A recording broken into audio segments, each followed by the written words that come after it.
যে আপনার নির্বাচনের ঠিক আগ মুহূর্তে আমাদের পররাষ্ট্র উপদেষ্টা তৌহিদ সাহেব তিনি একটা বক্তব্য দিয়েছিলেন যে আমাদের অনেক উপদেষ্টারা বা তাদের সহকারীরা কূটনৈতিক পাসপোর্ট জমা দিয়েছে, এমনকি নির্বাচনের ঠিক পরপরই তারা বাংলাদেশ ছেড়ে পালিয়ে যাবে বা চলে যাবে। এখন সরকার গঠন তো হইল না, এই সরকারটা তো এখন স্টেবল, তাই না? এখন তারা এক্সিস্ট করে। সরকার গঠন হবে, শপথ হবে, তারপরে এই সরকারের সাথে যারা সংশ্লিষ্ট, যাদের মনে ভয় নাই, দুর্নীতি করে নাই, চিটিং করে নাই, বাটপাড়ি করে নাই, স্বজনপ্রীতি করে নাই, তারা সুন্দরভাবে 18 মাস ভালো হোক খারাপ হোক যতটুকু তারা দায়িত্ব পালন করেছিল তারা সুন্দরভাবে বাংলাদেশ থেকে বিদায় নিবে।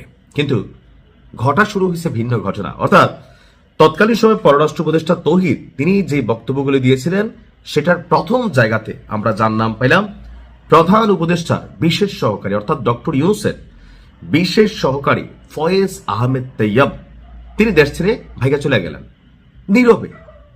ডাক, টেলিযোগাযোগ এবং তথ্য প্রযুক্তি মন্ত্রণালয়ের দায়িত্বপ্রাপ্ত অন্তর্বর্তীকালীন সরকারের প্রধান উপদেষ্টার বিশেষ সহকারী, খুবই গুরুত্বপূর্ণ বেশ কিছু সেক্টর তিনি আসলে হোল্ড করেছিলেন।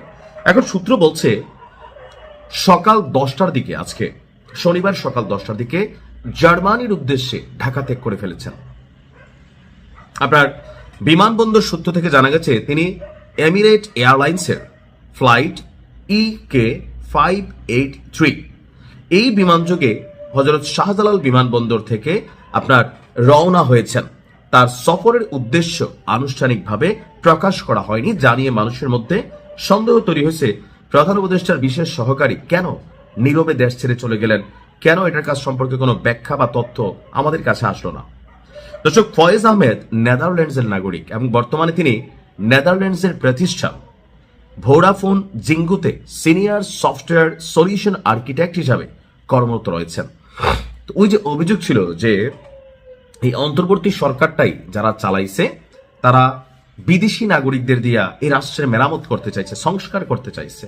অধ্যাপক আলী রেস থেকে শুরু করে ভাই যারা বিদেশে থাকে, দেশে থাকে না, এই দেশের সংস্কার করতে গেলে তারা আসলে কি করবে? ধরেন বাংলাদেশের সরকারি প্রাথমিক বিদ্যালয়গুলোতে উদাহরণ দিলে বুঝবেন, দেখবেন যে এখানে শিক্ষকদের সন্তানরা স্কুলে পড়ে না, ম্যানেজমেন্ট কমিটি যেটা থাকে তাদের বাচ্চারা এই স্কুলে পড়ে না, অ্যাজ এ রেজাল্ট স্কুলের পড়া ভালো না, বাথরুমগুলোতে যাওয়া যায় না, পরিবেশ খুবই নোংরা। প্রাইভেট প্রতিষ্ঠানগুলোতে তারা তাদের বাচ্চা পড়ায় যেখানে ফার্স্ট ক্লাস পড়াশোনা হয়। অর্থাৎ আমি নিজে যেই কাজটাতে সুবিধা ভুগি না বা আমার পরিবার সুবিধা ভুগি না, সেই কাজে আমার ইমানদারি থাকবে শতভাগ, এটা আশা করো বোকামি।